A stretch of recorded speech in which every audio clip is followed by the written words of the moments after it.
sa nag-iisang lalaking minahal ko noon. Salamat sa 5 taong hindi mo ako iniwan. Kaibigan muna. Hanggang sa naging tayo, para kang panalangin na sinagot. Ikaw ang pangarap kong natupad. Pinatunayan natin na sa pag-ibig walang edad, walang hadlang. Nangako kang hihintayin mo ako. Sabay nating haharapin ang kinabukasan. Pagkatapos ng graduation, malinaw ang plano sa Iligan.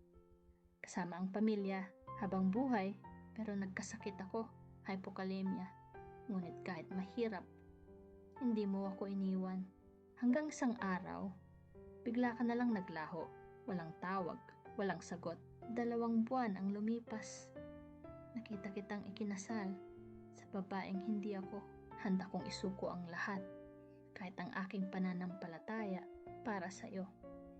Pero sadyang malupit ang tadhana. Bumalik ang sakit ko at ngayong wala na ako, iniwan kitang mahal pa rin kita. Pinangalanan mo ang anak mo sa akin. Ang ating pag-ibig mabubuhay magpakailanman.